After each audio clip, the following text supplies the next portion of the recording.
Loyola Radio.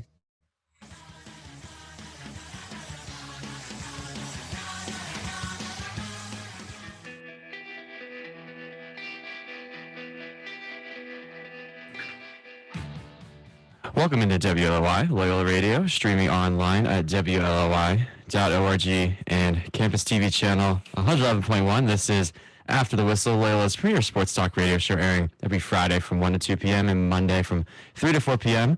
I'm your host today, Jeffrey Bazzi, alongside my co-host, Jimmy Cody. Jimmy, how's it going? Jeff, I've been better. Last night was a tough Broncos loss, to say the least. I'm sure we're going to talk about it here in a couple of minutes. I know you have something to say about College Radio Day, so I will let you do that right now before I get into this Broncos tirade or tsunami, whatever I'm about to do. Whatever. I'll turn it back over to you. Yeah, I'll definitely give you the floor. I just have to make a quick announcement. So today is World College Radio Day, and here at WLOI, today they will be on the quad today here on the Evergreen campus from 4 to 6 p.m., and they will have s'mores. So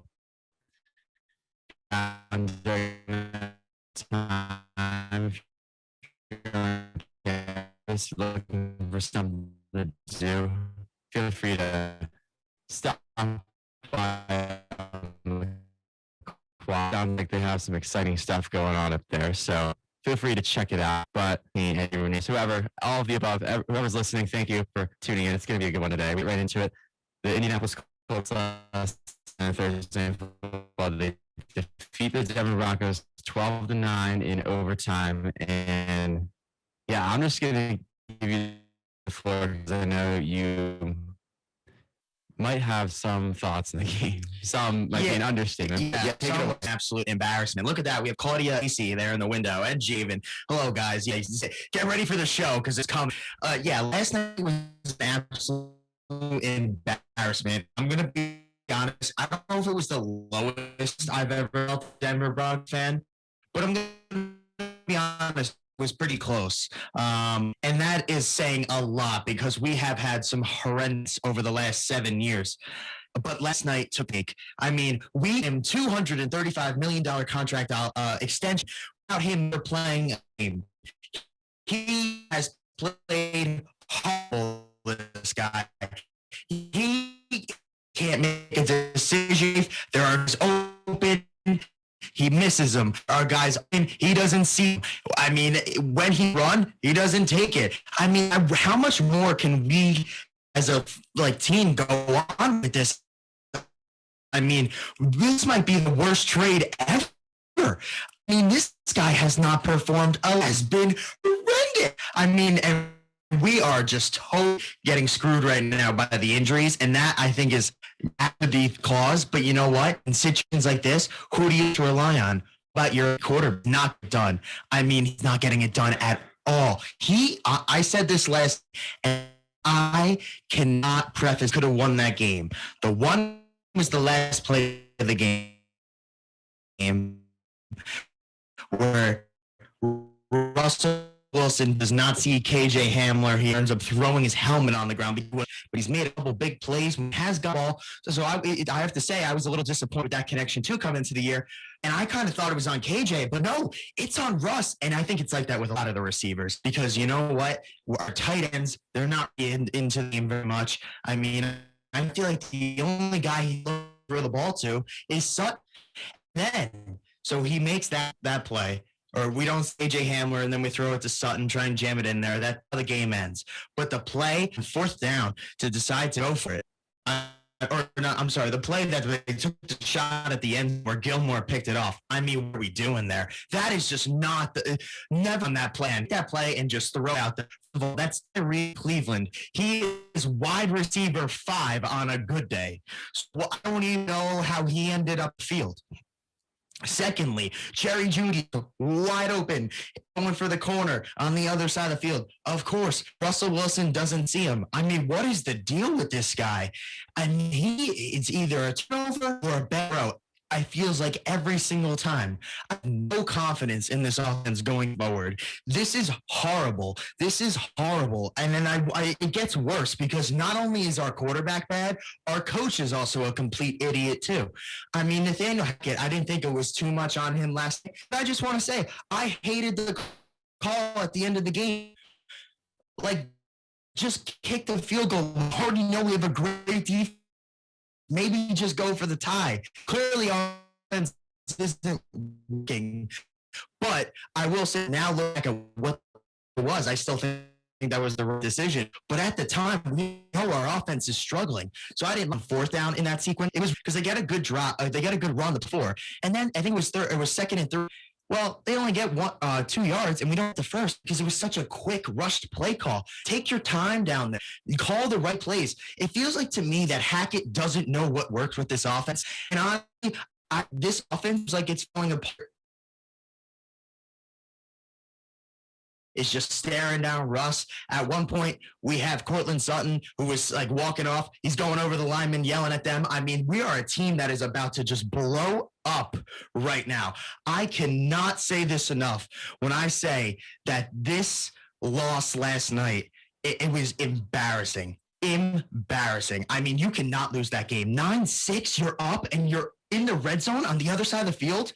If you're telling me you're up 9-6 and there's around 2 minutes left and you have Russell Wilson as your quarterback, Jerry Jeudy and Cortland Sutton on the outside, and you have the ball and the other team has no way of stopping the clock and you still can't find a way to win, just a disaster. Honestly, absolute disaster. Yeah, so there's a lot to digest from what you just said. I'm just going to bring up something that we just actually talked about right before we started the show. You said it's the same old story. Defense shows up, offense is it's every year out of sorts. It's every year. Say. Yeah, I feel like a lot of the Bronco games are close because the defense will keep the game and they keep themselves in the game, and then you would think the offense would capitalize on chances, and they just didn't. So I was going to ask you, but you kind of answered it. So you were okay with them. Or you were not okay with them going into it? No, but once I saw what we had open, now my blame is kind of turned from Hackett, who I still don't really like as a coach. I want to be clear. I don't think that he's off the hook for anything because this is still his mess as much as anybody's. But seeing what we had open on that last play, I can't help but be mad at Russ. I mean, going into it, I was mad that we were going for it because I just had no confidence in our offense, which really says a whole lot. We can't even get 1 yard. Normally, I would like a play like that. I want to win the game. But with this team, I mean, I don't want to see the offense on the field any longer than I have to because they're so bad. Yeah, well, do you think, I don't know, it's hard to say because some of these throws that Wilson's making, some of them are bad throws, but some of them, the receivers could catch them. I don't. That's true. What side are you on there? Drops, I feel like drops have been a problem. Double-edged sword here. Drops have been a problem, but I think there's still a lot of times where we're not seeing receivers when they are open. And also, I said this before, he's always looking for Sutton. So when other guys do get the ball, they're nowhere near ready for it because there's no spreading out of our offense. Look at the game Mahomes played last week. Look at how spread out that receiving chart was. You saw Smith-Schuster, you saw Valdez-Scantling, you saw Clyde Edwards there than the guys on our team. They also had Travis Kelce, and that's fine. But my point is you can't be so predictable on offense. Everybody knew that he was looking for Sutton on it. It felt like every play. Yeah. It reminds me of Carson Wentz actually a few years ago when he would just look for Alshon Jeffrey, and that was basically who we would throw to at every time. And listen, that's not a problem because I think Sutton is a good receiver. I don't know if he's great yet. I mean, he is. Again, he's up there in receiving. Like he does. I think he's in the top 10. Like he's a very solid player. And he's a good guy to have on the team. But it's not like he's like, Jerry Rice out there where we just are looking for him as first option. I don't care if it's one-on-one, just throw it to him. Like there are some bad throws that Russ had. I mean, that one interception that ended up giving the Colts the ball back. I mean, that is absolutely horrendous. I mean, what is he doing there? That's something you expect from a rookie. Like I would expect that from a young player like a Justin Fields. I wouldn't expect that from Russell Wilson. I mean, that was one of the worst decisions and throws that I have ever seen. Yeah. And we talk about the Broncos and how it's so frustrating because this is a game they easily could have won, maybe should have won. We haven't even really talked about the Colts. The Colts didn't even play that good either. They're horrible. We Just should as not have bad. lost that game to them. They are not that great of a team at all. It's not like they were moving. The only guy who's just as bad as Russell Wilson is Matt Ryan. Yeah, he looked pretty lifeless out there too. Yeah. I mean, they weren't really doing anything on offense. I guess you can credit their defense. I don't know if it's more about their defense playing well or the Bronco offense just being stagnant, but Well, I mean, it's got to be on something. So Yeah. I mean, I think a lot of this has to do with the Broncos offense. You bring in I understand that there's a lot of guys hurt. I understand that we now have our right tackle injured, right guard injured. Now our left tackle's injured. We don't have Javonte Williams. We don't have Tim Patrick. Like, I get that there's injuries there, but you got to find a way to rise above it. Like, we have quality players that are filling in those positions. And honestly, I think our highest paid player is the one who's bringing our team down right now. And it falls at the hands of him. Is he just not cut out for this? Like, do you think that's the thing? Why?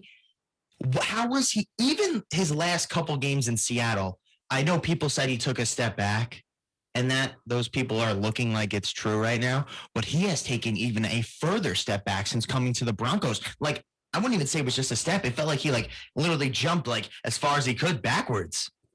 yeah, I think anytime you go to a new team, you definitely have to adjust, no doubt. I don't know if it's just taking a while or if he's actually somewhat regressing because I still feel like last season was a little bit of a fluke for Russell Wilson in the sense that he missed half the games. And I still think he's a top 10 quarterback. But he if didn't he's have right. He didn't have these interceptions, Jeff. Like, he didn't even turn the ball then as much over as he did now. Like, his last 5 games in Seattle, 11 touchdowns, 2 picks. Yeah. Now he has great. 4 touchdowns, 3 picks. That's not good enough. Yeah. Nowhere near good I enough. just don't know if the system's just not set up for him the right way or if it's not playing to his strengths or if he's just not adjusting. And And then- sometimes I feel like he's been forced to make some throws that he hasn't really made. And I think there's a lot course of his I think career. there's a lot of blame to go around though. Like, I really do think that I don't think anybody is out there on that offense playing that great at all. I don't think anybody is out there and is like, you know what? I'm the best at my position. Like, there's plenty. Melvin Gordon has costed plenty of the team games with fumbles, right? We know he's not good at that. Our offensive line, Russ is, I believe, top 7 in pressures, like in terms of getting sacked. Like, he is constantly under pressure. So our line needs to play a little bit better. We talked about the drops. There is a lot of blame to go around, and it's annoying when our highest paid player is like the focus of it because he also isn't playing well. And I'm not trying to say that he is because he definitely is not. My point is I don't know if it's just a Russell Wilson problem because I think there's a lot of other players who also are responsible for this mess. yeah. There's a lot of, I mean, it's not really the defense, right? I mean, they gave up 9 points in regulation. You're telling me an offense with Russell Wilson can't get over 9 points? I mean, come on. Yeah. No, you hit the nail with the hammer there. I don't know what else to say, honestly. No, I think that's it. I think that's it for this game. I mean, huge game next Monday. Monday Night Football, national primetime game again against the Chargers. So A long time between now and then. There's but a long hopefully time they can between- use that time to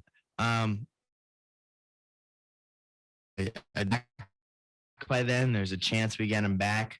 I think that would be a nice energy boost to the defense, but I don't know. For this offense, there's not really anything, no changes are happening. In fact, things are only getting worse.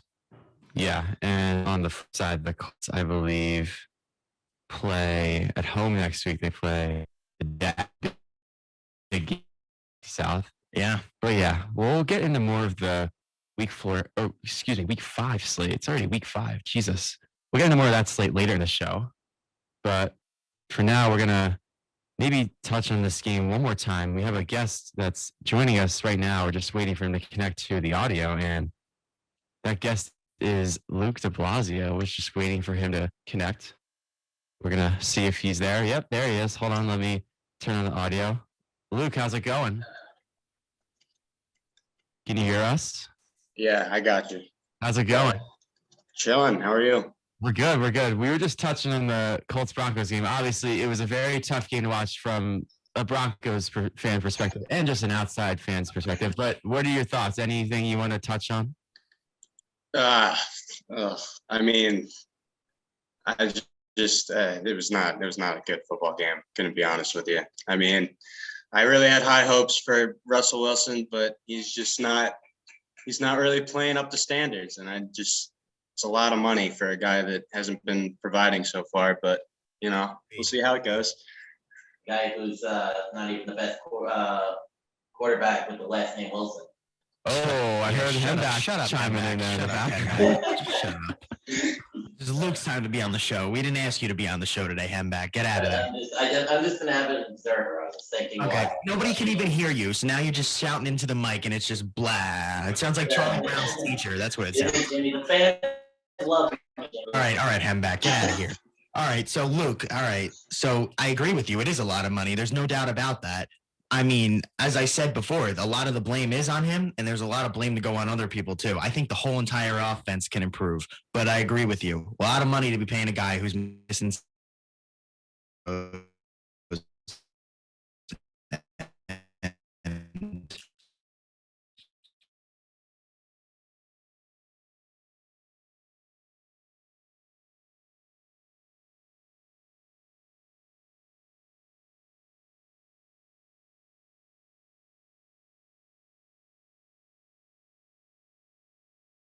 Louis, game one of the best of 3 wildcard series against the St. Louis Cardinals. And Luke, I think coming into the series, I think we have ourselves a chance because I like who we're rolling out there for today.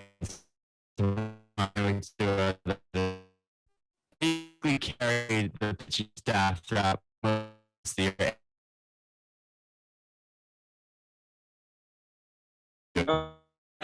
And why I think we have a chance. And the other thing is, I think our lineup as a whole can put runs. We can put 3 to 4, and that's good. But I think it's capable of doing more than that. But it's against Jose Quintana today. He's a very solid pitcher. He's been around for a while, and the Cardinals picked up at the deadline, and he's a pretty solid addition. No. So. Yeah. I guess to ask you, do you like our chances today? And what do you think the key to this series is if we are going to move on to the NLDS? I mean, it all comes down to pitching in my book. I mean, Bullpen, right? It has to be bullpen. That too. it's got like the bullpen. I mean, they've been hit or miss, but they've been pretty solid for the. It just. I mean, I love the Phillies, don't get me wrong, but I mean, a lot of heartbreak, a lot of tough games this year, but hey, we're here now, so we'll see if we can make some noise, Yeah, but I mean, he asked what the concern is. I mean, the concern is what? You just think the Phillies are going to break your heart? I mean, let's talk about their problems. Obviously, it's pitching. It's pitching. I completely agree with you. I think the Cardinals have a very talented lineup, and I think the Phillies honestly are going to be in for it. If you want me to, I kind of see the NL, the Cardinals are a dark horse team, man. They are playing well right now. I know you guys have been, it hasn't always been the best at the end of the season. I mean, it was kind of a little bit of get into the playoffs. Would you agree with that, Jeff? Yeah, I would agree with that. Yeah, and now you're going up against a Cardinals team who, they got guys like Arenado, they got guys like Goldschmidt, and they got guys like Pujols now. This guy's playing out of his mind lately. I mean, I felt like the worst possible matchup for you guys in the first round. And it's unfortunate that it kind of worked that way. I mean, I think you would have been even better off against the Mets just because, honestly, they're just playing so poorly right now. You know what I mean? Yeah. I mean, I think you would have been better. I mean, I know you don't have great numbers against them division-wise, but at least you've had some games where you have beat them. I mean, you had that one unfortunate, really tough one where you blew the lead, but you feel like you had a chance in those games. I mean, the Cardinals are there. I feel like they're a pretty good team. And I actually, if I remember correctly, a couple of people came on this show at the beginning of the season. I'm pretty sure it was Eddie Stank. He came on here and said, I like the Cardinals to, maybe make some noise this year. So far, I don't hate that take at all because everybody was all Mets, Dodgers, Mets, Braves, Dodgers, all the same teams, But here's the Cardinals. They're kind of lurking, and there's some other teams lurking too. But I don't know. I really do like this lineup. I do you agree that this is not the best matchup for the Phillies? Yeah, so I would slightly disagree. I think the Mets are slightly worse matchup just because we haven't really won a lot of games against them this year, and the fact that we would have to face DeGrom and Scherzer in the Well, first two games. But you wouldn't though. You would. Oh, in the first 3 games, you said? Well, the first 2 games. No. Bassett is pitching game 2. Oh, he is. Yeah. Uh, Bassett. so I'm really unaware of that. I mean, I guess the plan is if you do or die game 3, you're going with. I get why they're saving him. It's just, yeah, that's interesting that they're gonna save one of them for game 3. I kind of like it. I think it's a good strategy, but I just don't think. I mean, he could always just be moved up to game 2 if they lose. that's true too. They could change their mind. But yeah, I don't know. I also think it helps that we did have success against the Cardinals this year. We did win a season series. I know we played them a lot during, I think, a week span. We played them 3 times in July, in the beginning of July, and then we played them the following week afterwards in St. Louis. And I think we won 4-7.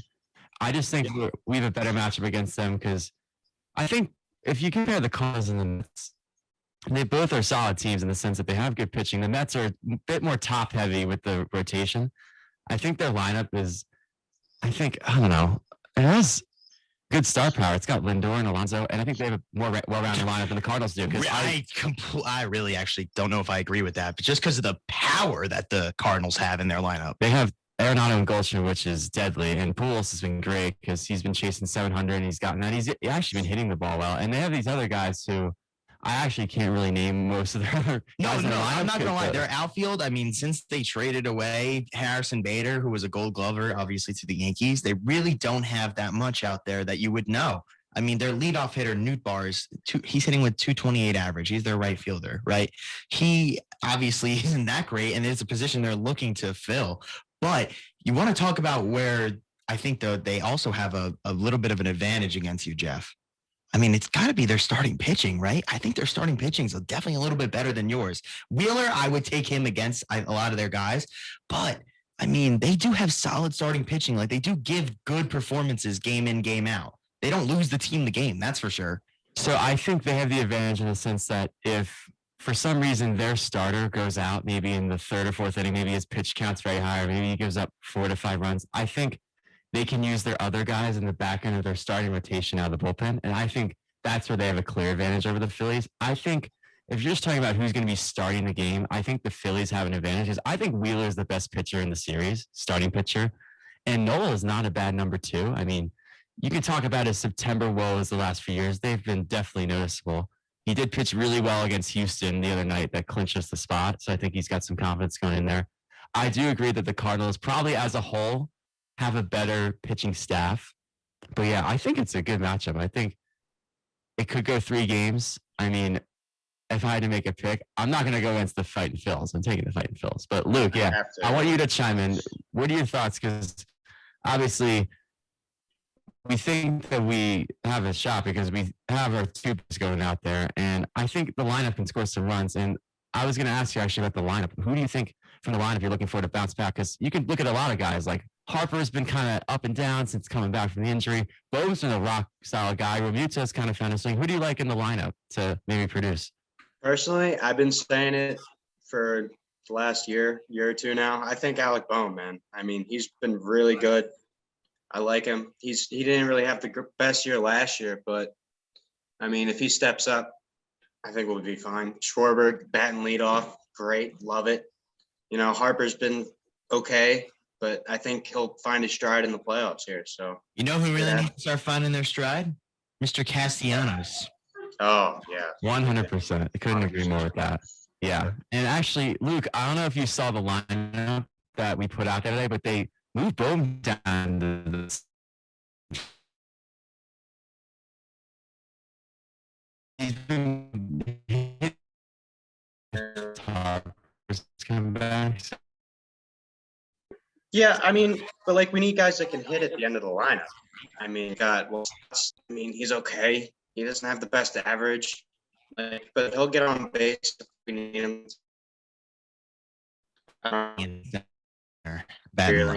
Yeah. And he is ever at the plate. He's pretty below average, but you know what? He is a plus in the field. He's a very good defensive outfielder. So definitely something we need considering defense has not been our strong suit the last few years. And you were talking about the bullpen. You don't have Brad Hand, right? Not too sure if we do. I actually have no idea. I don't know either. No, Corey Neville's been out for the year, so he's off the books. The key guy for us out of the bullpen, I think, is Sir Anthony Dominguez. Would you agree? Oh yeah, 100%. He's kind of the guy. If we have a run lead or 2-run lead, you can put him in there, and I think the confidence is there. Where if he comes in, he can probably neutralize the other team's lineup. So Yeah. yeah. All right. Yeah, no, he's Brad Hand is not in there. So he's So out. you don't have the lefty. Don't have the lefty veteran presence, and he's been. You can say whatever you want about him. Sometimes he looks like he's terrible, but other times he's been okay. Yeah. And we have Alvarado too, right? Yeah. Hopefully his command is good, because if he has his command, he can be really good, because he Yeah. can really throw 100 pretty much whenever he wants. But Luke, I want to pick for the series. Who you got, Phillies or Cardinals in the best of 3? I mean, I can never say no to the Titans. So talking about the fighting spots. I mean, come on, it's electric. So you taking us in 2 games or 3 games? Personally, I would say 3. Yeah, I'll go with 3 as well. I mean, obviously it's a little biased coming from the 2 of us, but I'm Right, taking the Phils in 3. I think we find a way to win tonight or tomorrow. I think one of the 2 pitchers goes pretty deep. Offense does enough. And I think one of these games, we might have a rough patch where maybe St. Louis just gets to our bullpen and they just put up a lot of runs. And then hopefully game 3, Ranger Suarez will just come in, do his thing, and then hopefully we can move on to Atlanta. But Jimmy, who do you like, Phillies or Cardinals in this series? Well, I mean, I would be lying if I said I like the Phillies. That's for sure. I'll take the Cardinals. Sorry to rain on the Phillies parade over here, but yeah, I'll take the Cardinals. I like their lineup, and I kind of like their team just a little bit better. But I think it should be a good series. Yeah, and then actually one more thing before you go, Luke. There's other wild card series going on. We got the Rays and the Guardians, the Mariners and the Blue Jays, and I'm trying to blank on the last one, the Padres and the Mets. I'm not sure if you've looked at those series or really have given much thought, but the Rays are actually up 1-0 middle of the 6th in game 1. Who do you like in those series? Because all these series are interesting because they're kind of evenly matched. Like, they're not like totally evenly matched, but you can make an argument for every team winning the series. I would argue. Yeah, that's fair. So what you said? It said Rays, Guardians. Yes. I mean, it can go either way. I'm gonna take the Rays in that one, I think, though. Blue Jays, Mariners. Love the Mariners. I mean, playoff drought team too. So give me the Mariners in that one. And then I really dislike the Mets, but I think they're gonna win this wild card series. So I think they're gonna move on personally. And we can all just say that we're rooting against the Mets. Like, we all Yeah. want to see them fail. Everyone's team Padres for the weekend. Yeah. I want the Padres to win, but I mean that Mets team is just really good. So Not good enough to win the division. true, fair enough. Yeah. All right. Well, Luke, thank you so much for joining the show. We really appreciate you taking the time to give us some insight on some baseball. So thank you. We'll course. have you on again soon, and go Phils. Go Phils. Hey, see you guys. Have a good one. You too. Yeah. So thanks to Luke for coming on. I actually wanted to ask you one more question. Yeah, I want to talk some more baseball. We have some minutes, I think, before the break. Yeah. But I was going to ask you, I brought up the Guardians because they're playing right now, and the winner of that series will move on to play your Yankees starting next Tuesday, I believe. So I think I asked you last week that you would rather play Cleveland. Do you think that still holds true? That definitely still holds true. I would definitely prefer Cleveland because Tampa Bay they have our number, to say the least. I mean, these guys are just a thorn in our side for how many years? We don't want to see them. We definitely don't want to see them. Glasnow's back. I mean, they got McClanahan. I mean, these guys are going to give us headaches out there, and they just make for some miserable games when we play them. I feel like they just so have our number every single time we play them. And they're definitely a more familiar team just because you play them in the division every year. And Cleveland, listen, Cleveland's been a great surprise success story this year. But we've also played good against them. I think you won the season series, Yeah. if I'm not wrong. I think I saw that somewhere. And they've won 92 games, which is unbelievable. I actually had no idea they won that many games because I know they played in kind of a weak division, but you know what? They took advantage of the bad teams in that division, and then they took advantage of the Twins kind of faltering down the stretch and the White Sox just basically being stuck at 500. And they took care of business, and they might be a young team, but you know what? They could be dangerous. So we'll see about that. The series I'm excited for is the Seattle-Toronto series. I think it's very even. Offensive fireworks, I think there's going to be. Yeah, so I think coming in, you look on both sides. Obviously, Seattle broke their 22-year playoff drought. Yeah, and they got Luis Castillo on the mound And today. I love Luis Castillo. I think he's that guy that can come in and really just shut down another lineup. I think he can give you 7 solid innings and pretty much limit the damage. I think he can really do it. And then on the other side, Toronto has, I forget his first name. His last name's Manoah. Alek Manoah. Alek Manoah. And I think that's a great pitching matchup. But then I'm looking at the lineups because you look at Seattle, they obviously have a superstar or a budding young star in Julio Rodriguez. They have a couple of really nice players, but At the honestly, they're going to have to play out of their mind, I think, to really compete with this Blue Jays lineup. Like, I think the Blue Jays do have a way better lineup. I agree. And especially when you look at Vlad Guerrero Jr. and Bo Bichette, by the way. George He's been red Springer? hot. Yeah, I George mean, Springer. oh And my there's other guys we didn't even mention, but I brought up Kirk. Bichette. Yeah, I brought up Bichette Hernandez. because Bichette's batting 406 since September 1st, which is absolutely out of this world. I do agree. I think Toronto has slightly better lineup. I think Seattle's going to win today, but I don't think they're going to win the series because I just like Castillo a little more than Manoah. But I think Toronto finds a way. I think their big guns are going to show up when they have to because I just have faith in them. I think they're a team that's kind of ready to just take the league by storm in the sense Toronto? that like they can make noise. I think Listen, their offense, yes, but I don't know if their pitching's good enough. and that's why I think Seattle has the advantage there really, what elite pitcher have they had? And like, forever. yeah, I mean, they're just pitching Since is we've been always. alive. And then they had Roy Halladay. I guess that's their elite guy. But then they obviously he went to Philadelphia, and they Yeah. never won anything with him. They've always had middle of the pack starters, but nothing like an ace caliber starter. Yeah, The closest thing they had in the last year or two was what, Hyun-Jin Ryu, when he had the cup of coffee with the Blue Jays. I think you bring up the pitching. I think Seattle's got a clear advantage there because they're probably going to roll out Robbie Ray for game 2. We brought up Castillo for game 1.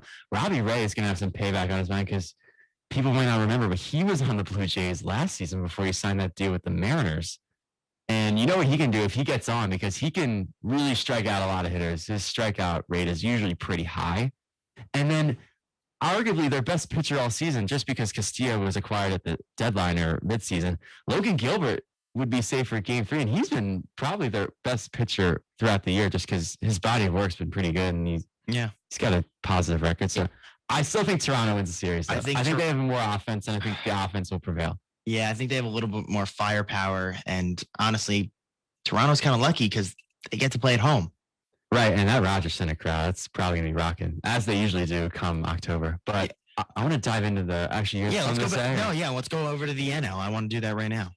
Yeah, so I was gonna dive in. We already dove into Phillies Cardinals a little bit. We can touch on that if you want a little bit more. But I was gonna talk about the Padres and the Mets. Yes. Their game 1 is tonight at 8:00. And who's pitching tonight for the Mets? DeGrom? It is going to be Mr. Max Scherzer. Oh, Max Scherzer. Remember I- DeGrom? I told you before with the Bassett thing. He's Yeah, not so pitching. I wasn't sure if you said DeGrom first or Scherzer first. I mixed it up. Scherzer's going to be pitching today against Yu Darvish. So you, Darvish, and Scherzer will be facing off in New York tonight, and I'll give you my pick right now. I'm not going to waste time. I'm taking the Mets, and yeah, I know. It pains for me to say that. I know it pains for you to hear that. that's oh gosh. I just think if they're clicking, I just think they're a better team. Clicking. They blew a 10.5 game lead. What is this? I'm hearing, oh, if the Mets click, everybody is like so nervous about them. Yeah, they have a talented roster, but how could this team even function after blowing a 10.5 game lead? I mean, that is a terrible blown lead. Terrible. And now they have to go in. I mean, listen, the Padres, they're a team that I think I expected a little bit more from in the regular season, but there's no reason why they can't make a playoff run. I mean, it's not a shortcoming of talent, that's for sure. Yeah, and I think it was definitely wrong choice of words there, but I don't know. I just feel like the Mets lineup is a little bit better just because I think they're deeper 1 through 9 than the Padres are. Listen, the Padres have Machado and they have these other guys are like Jake Cronenworth and whoever. You can name whoever you want, but I just trust Lindor and Alonso and McNeil and those guys a little bit more. And yeah, I just think offensively, Juan Soto. Yeah, I forgot. I don't know how. I was like, what? I forgot about Juan. I forgot about Juan Soto. That's so bad on my part. I keep forgetting he's on the Padres. Well, honestly, I haven't really heard much about him. no, because he hasn't been that great. We talked about him every day for like 3 weeks. It was like Juan Soto. Where's Juan Soto gonna go? And then now he's traded, and we don't even hear about him. And he hasn't been that great since he went over to the Padres. No, he definitely hasn't been that great. Definitely not Juan Soto. Like, but you know what he can do. I mean, he's one of the best hitters in the game. If he finds his swing, I mean, you saw what he did in the playoffs the one year with the Nats. Basically, helped them win a title. And yeah, I think it's very evenly matched. I think it's going to go 3. I feel like all of these series are going to go 3. I could see one of them ending in 2 games. Yeah, I still think the Mets will prevail though. Yeah, I mean, listen, I'll say this: if the Mets problem, I think, is when they don't really hit.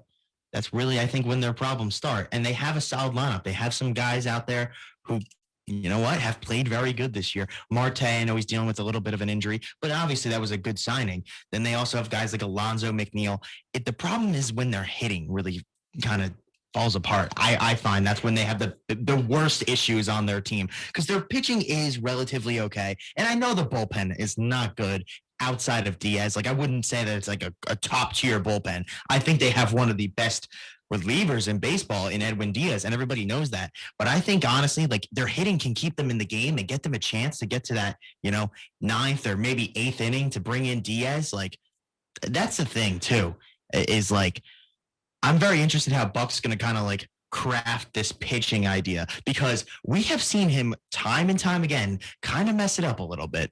Yeah, I completely agree, because I think the question mark for them Zach is Britton specifically is what I'm talking about. Right. I think if they can find a way to get a good start out of one of their starters, and they can pretty much go 6 or 7 innings, they go to the bullpen for an inning, and then they get Diaz in the 9th. I think that's going to be their recipe. If they have to get their starter out of the game early in the 3rd or 4th inning due to whatever's going on, bad pitching, high pitch count, whatever, I think the question mark is, can they get to Diaz with a lead? I think that's going to be the question mark. I think that middle ground and can Diaz at least hold on for the playoffs, right? I mean, this is he's never been in the playoffs before. No, he's not. Never been in the playoffs before. He's pitched in Seattle before this, and he's pitched for the Mets. Trust me, he was nowhere near the playoffs with those 2 franchises. But now he's finally here with the Mets, and now, I mean, we're going to see what this guy's really made of. I mean, do you think Mets fans in the back of their mind, they have to at least have like a little thought, as we're about to go to break in like 20 seconds. I just want to get this in really quick. They have to have a little thought, maybe like, hey, Edwin Diaz could go back to the old Edwin Diaz and maybe possibly blow this. It's possible. And then the other thing I wanted to mention before the break is that you brought up the lineup, and sometimes they can be on and off. They strike out a lot, the Mets. I think they're 3rd in the league in strikeout rates, so we'll have to watch that. But I like the Mets. I think, do you like the Mets too? Yeah, I'll take the Padres. Taking the Padres. Love it. All right, we're going to go to break. We'll be right back. We're going to switch over to football for some week 5 picks. This is our tonight.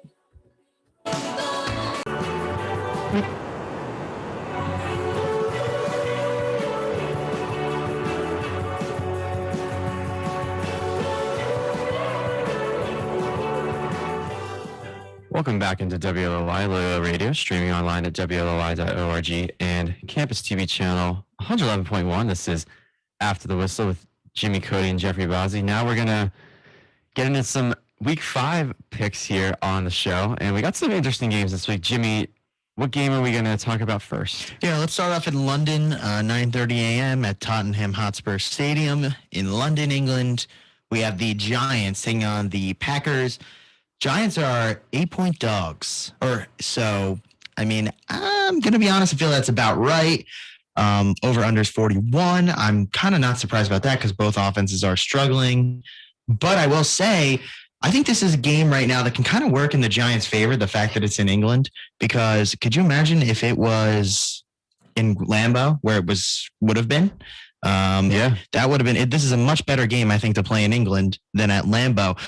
And for the Giants, I think the key is just running the football, trying to control the clock, and then just somehow trying to stop the Packers offense, which a lot of teams have been able to do recently. But I think the Giants are going to find that it's very tough to score points, because the Packers also have a tough defense. And that I think is what separates the Packers from the Giants here. And I'm going to take the Packers. Yeah, I'm going to ride with the Packers as well. I think the Giants, the key for them is obviously to feed Saquon. And listen, I think they can feed him all they want. It's just how far are they going to get with just feeding Saquon the ball pretty much every time? Because I think Daniel Jones will definitely have to make some throws.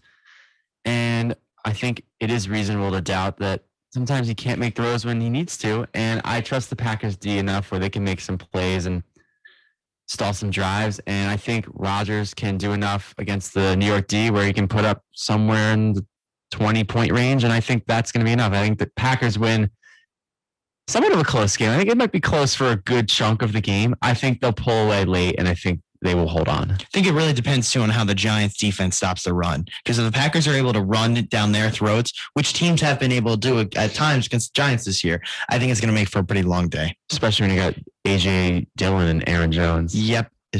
That is for sure. All right. Next game, we go to New Orleans where the Saints are taking on the Seahawks, a 5.5-point favorite. The Saints are, as well as the over under 46, which feels about right there because that Seahawks team does not really play much defense. And I know that the Saints are kind of working with some injuries. Mike Thomas is not going to play.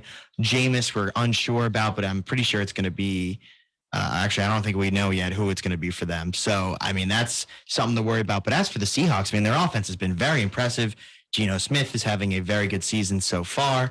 I don't know. I think this is a game the Saints should win. Even if Andy Dalton's playing, because I thought they played okay last week and they honestly had a chance to win at the end of the game. They gave themselves a chance to go to overtime. And I think another thing too is how does Seattle come into this game? Like they're 2-2. The two teams that they've beat, obviously, with the one was the Broncos. That was a great win for them at home. And then the other was against the Lions, but the Lions were really banged up. So this is another one. We need to see how the Seahawks kind of come out.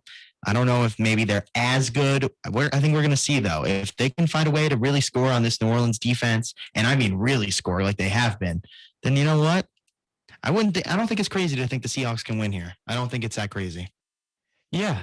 And Seattle's been kind of a surprise 2-2 team. They weren't really supposed to be doing much, and they're 2-2 now and sitting tied for first in the NFC West.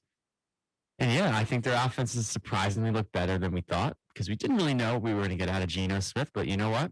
He's been giving Metcalf and Lockett the ball. They've been running the ball pretty well. Rashad Penny had a great game last week. I still like the Saints, though. It's just tough to pick this game because we don't really know who's going to be playing for the Saints. I'm not sure if the Seahawks have any major injuries or just injuries in general on their side. But we know that Jameis Winston and Michael Thomas and Alvin Kamara and I think a couple of others are banged up. So we'll have to see if they play. I think if Winston plays and Kamara plays, and even if Thomas doesn't play, I still think the Saints should win this game. I just think they have more talent. It is a game they should win, but they're not in a good place right now. No, they're 1-3, I believe, and kind of surprising to say that they're 1-3. We didn't really expect that out of them, just with the talent they have on both sides of the ball. And I think Seattle coming in, they have a little bit of house money. I think they're going to come and play pretty loose. And you know what? I think a lot of the pressure in this game is on the Saints, but I think they find a way to win, assuming that Winston plays and a few of their offensive stars play. I think the Saints will find a way to bounce back. Just so you know, these are all the guys that are injured right now for the Saints. Mike Thomas, Alvin Kamara, Jameis Winston, Jarvis Landry, and Andrews Pete, their guard. So that's a lot on offense. So they're going to have to find a way to overcome that. All right, next game, we go to the AFC South. The Texans are going up against the Jaguars. The Jaguars are 7-point favorites at home. When was the last time that happened? Probably not for a while. Jaguars have been playing pretty good. I thought they gave you guys a decent run last week, but I didn't think Trevor Lawrence looked that good. But if he can get back to his old ways, I think they might be in a much better spot. Including getting the ball to James Robinson, who's having a really nice season, I must say. I don't know. I like the Jaguars in this spot. I just think they're the better team right now, and their defense has been very good. I thought their defense has made some nice plays. Yeah, I'm taking the Jags as well. I think Lawrence bounced back. I think Houston's going to keep this close. I definitely think they will cover that 7 points that you said because I think these teams are very, very evenly matched in the sense that they're both rebuilding, trying to find their way. I think the Jags are a little bit ahead of the Texans just from a talent perspective, but Yeah, I think Lawrence cleans up a little bit of his mistakes from last week. And I agree. I think they need to find a way to keep giving Robinson the ball because he's kind of taken the spotlight away from Travis Etienne. Because you would think the Lawrence Etienne Clemson connection maybe would continue with Jacksonville. Hasn't really been that way yet, but I think Robinson's been a nice spark plug for them. I think he finds a way to get in the end zone. Lawrence makes enough throws. Defense has been pretty solid. I think they find a way to neutralize the Texans. I think Davis Mills is pretty capable of making some plays. I don't think he's going to wow you in any way, but I think he's good enough to keep the Texans in most games. I think Jacksonville squeaks one out at home. Yep. I mean, I agree with you. All right, moving on to the next one. We got the Steelers. Kenny Pickett making his first start in Buffalo against the Bills, and the Steelers are getting 2 touchdowns as underdogs. Jeff, your thoughts? Yeah, big point spread. And what a tough place to play for Kenny Pickett in his first start. He has to go up to Buffalo and do it with those fans. And not sure if the weather would be too much of a factor just because it's still October, but might be windy. Who knows? But very tough place to play, especially for a rookie going into Buffalo. I like the Bills. I just think they have way too much offensively. I just don't know if Pittsburgh can keep up. I do think they can keep it close because I think the Bills, as good as their defense usually is, I think they are susceptible sometimes to giving up some big plays. And I think maybe Chase Claypool or Deontay Johnson can maybe break open. Maybe they get some nice plays through the air. I just take the Bills at home. I just think the offense. You know what? Honestly, I'm going to be the guy who picks the Steelers. Kenny Pickett's from New Jersey, just like him. He's my guy. I want to see him. I'm going to root for him because he lives close to home. So I want to see the Steelers win. So you know what? I'll take the Steelers. Just because I'm rooting for the guy. And you know what? They're a good coach team. This kid's going to get a full week of practice. Maybe things will be a little different. All right, so we got 10 minutes and we got to get through 10 more games. Falcons, Bucks, +10 the Falcons are. Tom Brady and the Bucks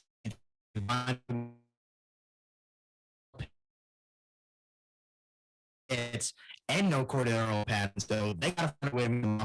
I'm gonna in this one. I think this is the get right game for the Bucks. And 2 key guys on offense. We'll see what Drake London can do. Maybe he'll get more of a volume of receptions, but yeah, I just don't think enough offensively in Atlanta. So I'm taking Tampa Bay as well. All right, so then we're moving on to Minnesota, where the Vikings are 7.5-point favorites against the Bears. Bears offense is not Vikings.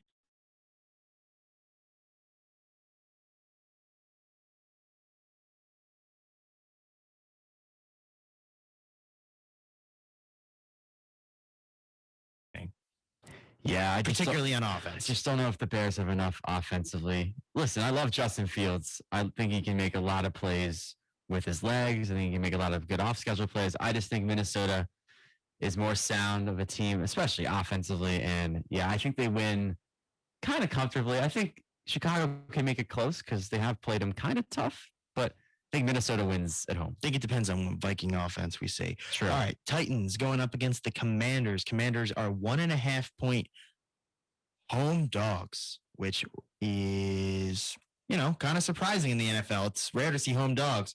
And the Titans did lose earlier in the season to the Giants, so we don't really know what we're getting out of them, but they look to be in a better place right now. So your thoughts? Yeah, I'm actually going with the upset here. I don't know. I think Commanders get a win this week. I think the Titans are much better. I don't know. I just feel like it's one of those games that it's going to be kind of wacky. I don't know. I feel like the Commanders are going to win again sometime soon. I mean, they have a Thursday night game coming up against Chicago, so you think they have a good chance there. But I don't know. It's one of those weird games that just think, I don't know. It's going to come down to some weird final play. I don't know. Yeah, I don't really have an actual reason for picking the Commanders. I don't know. I just think they're going to win. I just don't like. I mean, I'm not really a big guy with the Titans either. I'm not very fond of them either because I don't think they're like bad, but I don't think they're great. They're a very inconsistent team. I'll give you that. All right, so moving on, we got Dolphins, Jets. Teddy B, the former Broncos starter, getting his first start in a Dolphins uniform against the New York Jets, who, you have to say right now, the fans are probably sitting pretty, feeling where they're at. They're playing a backup quarterback. I might be crazy, but I think this is a game the Jets can win. The Dolphins, the rest of their team is very talented, but this quarterback is going to be tough to overcome. And if Zach Wilson plays like it in the fourth quarter, anything can happen. Yeah, I think it's obviously a killer that Tua Tagovailoa is injured. Hopefully, he'll get well soon. But yeah, I just don't know if Hill and Waddle will be the same without Tua because obviously Tua likes to throw the ball down the field a little bit, and that's where Hill and Waddle thrive. And Teddy does not. And Teddy does not. Listen, I'm not going to say he's not going to throw the ball down the field. It's just, will he hit the receivers in stride on target? That's a question that needs to be answered. And you know what? I've been a little bit impressed with the Jets. I think if Zach Wilson kind of limit the turnovers, I mean, that's a big if. I know that we have some friends that are Jets fans. So if he That is a big if. if he can limit the turnovers and just the silly throws, if he can take the checkdowns, and you know what?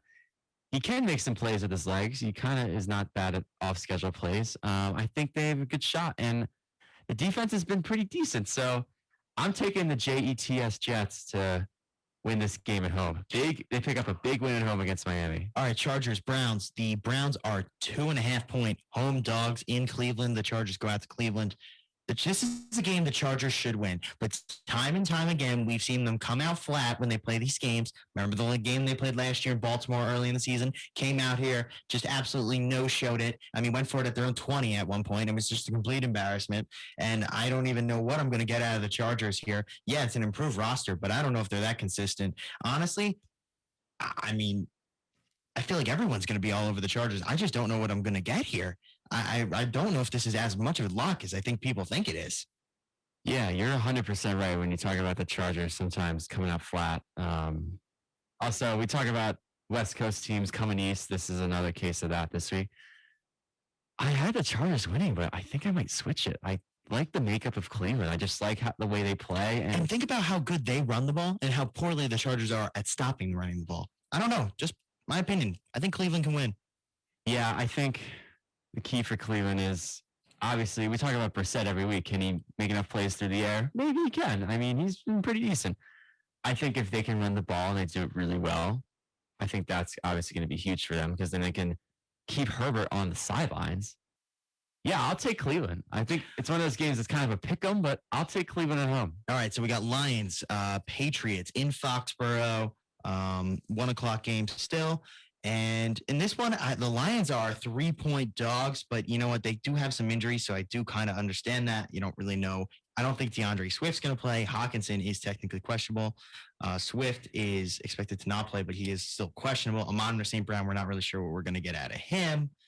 So, you know, there's a lot that the Lions have to overcome, but the Patriots have their own problems. We're not sure who's going to be playing quarterback, if it's going to be Mac Jones or Bailey Zappi. So this is a very confusing game. I guess I go with the Lions here just to see if they can, because the way they've been playing on offense.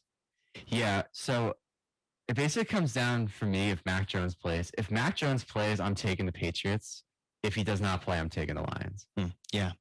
All right. So moving on, we got 49ers, Panthers here. 6.5-point home favorites are the 49ers. And for the Panthers, their offense has just been struggling to get going. And I don't know if this is the game going out to the West Coast, playing the 49ers, who have a very nice defense and shut down the Rams last week. I actually think the game is in Carolina.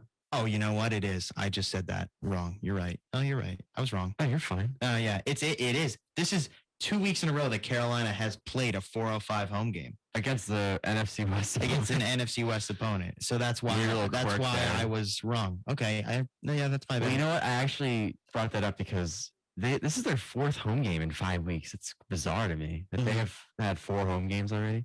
But anyway, I like the 49ers. I just think they're a better team right I now. do too. I think they're going to ride the momentum that they got Monday night, beating the Rams. I think they're going to ride it into Carolina, play their brand of football, and I actually think it's going to be kind of close, but I think the 49ers prevail. All right, we got 3 more games to get through. Eagles, Cardinals. Jeff, I'm sorry I waited till the end, but give us your thoughts. Yeah, I think we're on upset alert this week. I don't think the Cardinals have looked great this year. I think they're 2-2, if I believe. They've looked up and down. I'm really worried that Kyler Murray can really run around.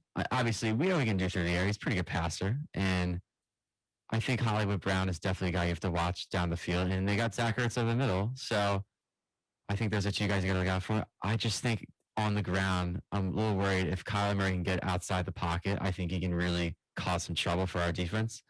And I think the key, again, for the Eagles is if they start strong, I think I like our chances. If they don't, we've seen them kind of, I don't know what the word would be, fall asleep in the second half. So I think it's gonna be a very close game. I don't know. A 5-0 would be nuts for the Eagles, but I'm still gonna take the Eagles. I still think they're the better overall team, but I would not be surprised if this is the week they go down. All right. Yeah. I mean, I agree with you. I think it's going to be a tough game there for sure. All right. Moving on. We got Cowboys, Rams in LA. I'll take the Cowboys, baby. Cooper Rush is still playing. I love this guy. I love watching him play. I like the connection he has with CeeDee Lamb. Give me the Cowboys. I want to see an upset this week, baby. Cooper Rush, give it to me. I love this guy. It's funny to say upset because you would think that the Cowboys would be favored just the way they've been playing and the way that the Rams have been playing. 5.5 points, too. The game is in LA, but I don't think that really matters. It's probably going to be basically a Cowboys home game. Yo, my God, yeah. Have you seen the ticket prices? Like over tens of thousands. Yeah, I don't know. I feel like at some point the Rams have got to bust out of their slump, right? I don't know if it's going to be this week because Dallas D could really wreak some havoc, especially with that Rams line being banged up a little bit. And Stafford has not looked like his old self. Yeah, I think I'm going to take the Cowboys as well. And I think the question going in this game was obviously Dak Prescott's health. That's kind of an answer. Cooper Rush is going to play. I think if Cooper Rush just continues to play well and they get the win, what are you going to do? I mean, we'll talk about that more probably next week. But yeah, I like the Cowboys. I just like the way they're playing. I think they have good vibes going all around for them right now. And then I think we have one more. We have one more that we want to get through. Bengals, Ravens in Baltimore, Sunday Night Football. Nelly's going to be there performing at halftime. It's going to be on NBC. Lamar Jackson, Joe Burrow. It is going to be a great game. AFC North matchup. Jeff, what are your thoughts here? Give me something. What are you thinking? Obviously, it's a great paper matchup just because you got two young quarterbacks, Joe Burrow and Lamar Jackson. Huge game for the AFC North. I think both teams are at 2-2. Bengals kind of rebounded after that 0-2 start. Baltimore, we know the story there. They have two pretty good wins, and then they really could have two more wins. They just have had some bad collapses in the second half. I think the Ravens. I do too. I just trust them a little more in the sense that I think Lamar is just, I don't know, I think Burrow's good. It's just, I trust Lamar more. I think he's more explosive and more electric than Burrow, especially because he can run. I'm not saying Burrow can't run, but we know what Lamar can do with his legs. I don't have to say more about that. I just think the defense kind of finds a way to play better than they have been. And I don't know. I feel like sometimes Burrow is a little too tentative in the pocket. And I think if the Ravens pass rush and get to Burrow, I think that's going to be bad news for the Bengals. I'm taking the Ravens at home. All right. So for me, really quickly, I think these two teams are kind of opposites. I think the problem for the Ravens is their defense and then specifically getting beat deep with some of those passes because that's kind of where they mess up. But also, too, on offense, they have some problems. In the second half, Lamar has 0 fourth quarter touchdowns this year. Unbelievable. Yep. And then also, too, their run game, besides Lamar, has been non-existent. And now they have Justice Hill, who was there last week, had an okay run. Well, now he's hurt. He's doubtful. Not sure if he's going to play. But now they got to rely on Dobbins, Kenyon Drake. They have gotten nothing from their run game. Not a single thing. It is all on Lamar. It's all expected to be on the pass game. They also, thankfully, are going to get Ronnie Stanley probably back this week, which is very nice for them. And for the sake of the Ravens, I hope that they just find a way to just not blow another lead because I don't know what you start doing if that happens again. Now, for the Bengals, now they're kind of a different team. I think it's kind of their offense that really needs to get going. We haven't seen the offensive explosion that we've been expecting from them. Now, they have obviously some nice players. They got Joe Mixon. They got Joe Burrow. They got T. Higgins. They got Jamar Chase. There's a lot of talent there, but the real problem starts with the O-line. The O-line has to be better because Burrow's dealing with a lot of pressure. He's getting sacked, and that's kind of where the problems are beginning is because he doesn't have time to throw. Now, there are some things they can do to offset that, some hot routes, but those aren't going to be open every play, especially when you've devoted as much money to your O-line as the Bengals have. You need more from the O-line, but I'll take the Ravens. They're 3-point favorites, so that's I don't know, feels about right for me. I'll take that. Yeah, I think the Ravens win a close one at home. I think they find a way to get it done. So thank you for listening to After the Whistle. We'll be back on Monday talking some baseball and football. And we got hockey starting next week. Maybe we'll dive into that too. But thank you for listening and have a great weekend. Save all my money so I can pay new